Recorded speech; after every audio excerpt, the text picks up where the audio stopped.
So, on October 22nd, cops show up at the shop building. My dad had been in there for years in a travel trailer.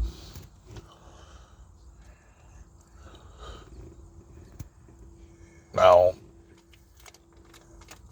here in this area, the city cops do not do evictions. That is left up to the county sheriff's department. So, right there, we were wrongfully evicted.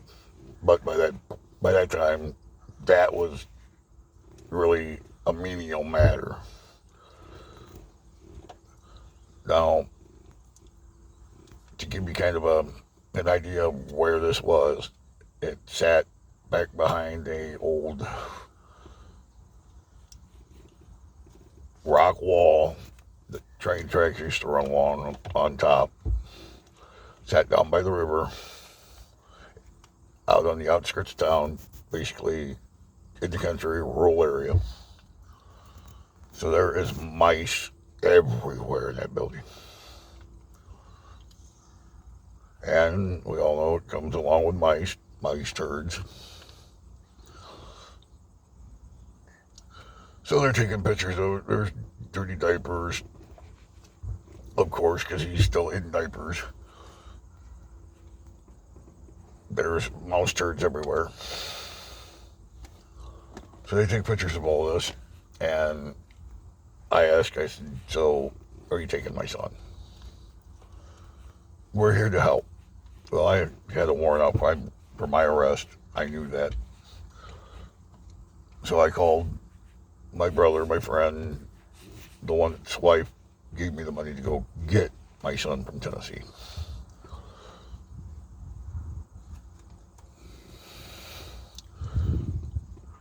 I call him to come get my son.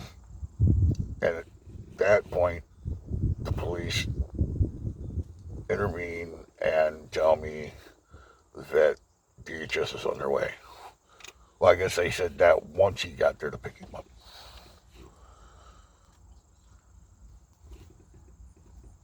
And this is where this rant, this venting or whatever kind of really comes to a head because it really chaps my ass. All over Facebook here lately and probably other parts of social media. I don't know. I don't really get into a whole lot of them.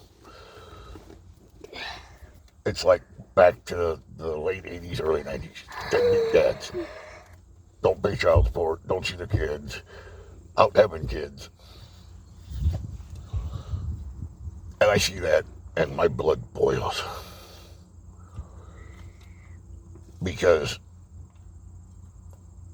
I'm a single father raising my son basically up till March of this year with nothing. Scraping together, borrowing Peter to pay Paul, hitting friends, they're getting diapers, hitting free clothing places, doing whatever I had to do to keep him fed, keep him clothed, and keep a dry bud on him. Now, like I said earlier, this is my only child. He is my wife's third child. Now, the person she took off with was gone for over that week, whatever. When she said she was fine, that's all I needed to know. Took off with him, had another child who is, well, my son turned 5 August 1st of this year. His younger brother that she had after him turned 4, like September 27th. So 57 days. And she has 2 older than my son. She has one boy who was the oldest of all 4. She signed the rights away from him a long time ago. And then she has her daughter, who's like a year and a half older than my son, who she has not seen since she was a baby also. So here we are. DHS has my boy. I'm off to jail. Spent a night in jail. Had to show just cause why I didn't do whatever it was I was supposed to. Did that. set everything up to take care of it. And about a month later, I have the PD calling me. So I call my lawyer for this child case. And he says, I'm asking, do I have to talk to this detective? He's, no, you don't have to. So I chose not to. Now, mind you, she just said that she needed to talk to me. Didn't say that, you know, I need to talk to you because we're probably going to charge you with, and what it turned out to be was abandonment of a dependent person. Abandonment and neglect of a dependent person. Here in the state of Iowa, that is a Class C felony. It carries 10 years. Now, when they took my boy, they took him straight to be checked out. He had all his shots. He was healthy. He was fed. He wasn't underweight. The DHS worker a little later on, told me that all they could get me on that was neglect due to being homeless. So he gets sent to a foster home. I get told I have to find a place to live that's suitable for us, and they will do what they call a reunification. At that point, I said, okay, what all do I have to do before the next court date? I have to have a psychological eval, a psychiatric eval done. So when I start talking about it, everybody's telling me it's going to take like 4 months just to have that done. And I'm starting to freak out. I don't want to be away from my boy that long. Well, I found here in the town I'm in, it's called Abbey Center. It's a center for low income, no income people with mental problems. So I set up the evaluations, get them done, sign a paper for it to go to DHS, and I think I'm cool. That part's done. So then they do set me up for drug testing, and mind you all, and most of you probably don't know this, some of you do, a lot of you look at DHS as a tool for families. They're just here to help. I'm here to tell you that it's a crock of shit. DHS, their main objective is to make you look like the worst evil person on the face of this planet. You don't deserve kids. You basically don't deserve to live. They will manipulate. They will tell you one thing and do the exact opposite.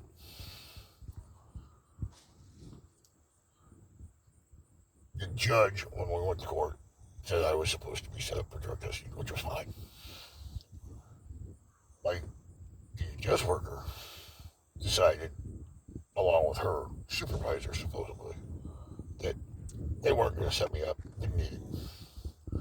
So when we go in for the next court hearing, I think everything's fine. I'm cold. I've done everything I need to do.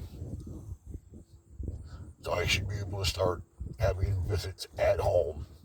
By this time, I'd found the place. Actually, my father had found it. Moved in with him. I wasn't golden. I hadn't done any drug testing. Per court order. And my DHS worker is like, oh, my bad. We didn't feel you needed to do it. So she set me back right there. Now, the The only time I got to see him at that point was 2-hour visits, 2 or 3 times a week, supervised. And I got a video call with him every night.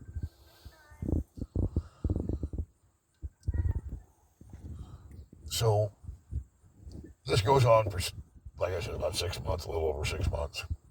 Finally go to court, get it resolved, this is dropped. Well, by this time, I've been formally charged with the felony, going to court.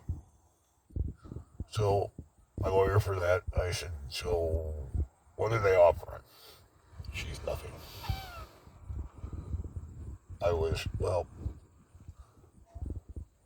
I know if we go to court, just due to the mice species alone in the shop, a jury would find me guilty.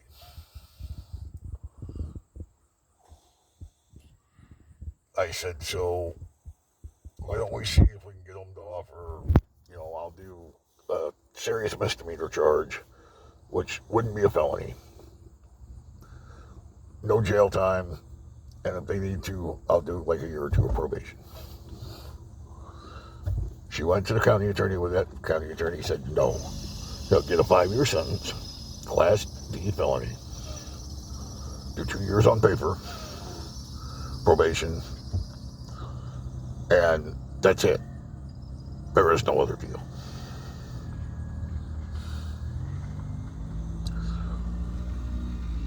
So I take the deal. Now, I have him home. We skip to this year, 2022. Still staying with my father. And reason being is because I was able to squeeze through on his background check because that felony wasn't there yet. Well, now, the end of this month, if I can't find a place on my own, my son and I will be homeless again. All due to these background checks that landlords seem to think that they have to do.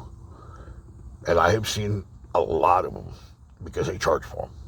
It's usually like $40 a pop for adult. I have seen them talk to people, and the people, like in my case, say, I have a felony, I've done this, I did that in the past. Oh, well, go ahead and give me the money, and I'll run the credit check, the background check, and I'll let you know. Well, what most people don't know is, like here, they pay monthly for a complete setup. So you're giving $40. The guy